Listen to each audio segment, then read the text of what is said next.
To try to get most of the air out of this plastic bag that my rocks are in. And I'm going to put my rocks in here. And what it's going to do is now my water comes all the way up. I probably might need to take a little out. But the point is that my vegetables, my water level's up to here now, and all of my vegetables are underneath the water. This is I'm going to let this sit. I probably will end up letting this sit for 3 days. But I'm going to let the pressure off, because in the fermentation process, lots and lots of bubbles are going to form, and how soon that happens depends on your room temperature. If your room temperature is 68 or lower, it's going to take a lot longer. So you have to be patient. If it's 69, 70, you're going to get the bubbles in here a lot faster.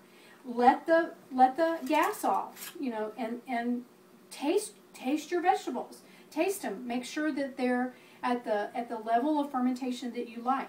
You may like your vegetables fermented for 2 days. I may like mine fermented for 5 days. Just understand that the longer they go, they're going to get a little bit more tangy and more sour. And some people, love that, and some people don't. We made poblano peppers a while ago, just plain, nothing in them. I should have probably put some garlic. This has garlic in it.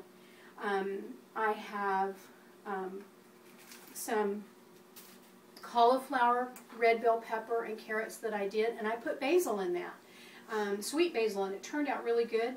I did beets. I just chopped up beets and put some of the beet greens in there, and I put cardamom in there.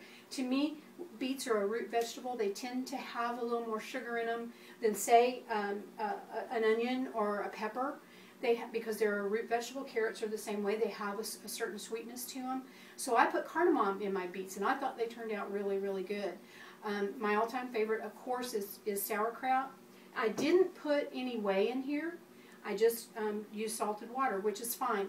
You can use whey if you have it available from your kefir or your yogurt. If you make cheese and you have whey available, you can put whey in here. It kind of ensures the ferment, but you don't have to.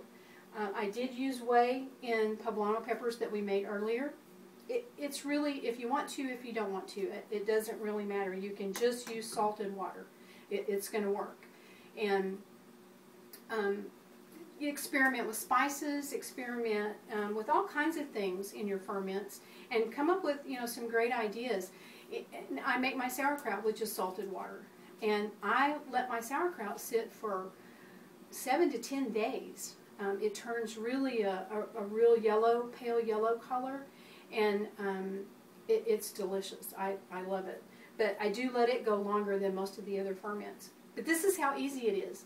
Salted water, you can use whey. You don't have to use whey. And let it sit. And every day, let the gas off and taste your vegetables. See if you think it's ready, and good for your taste, your individual taste. And that's really how easy it is. It's so easy, it's crazy. And lactobacilli are ubiquitous everywhere. They've been placed on the earth for our health.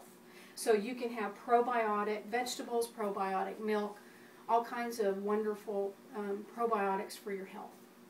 That's it.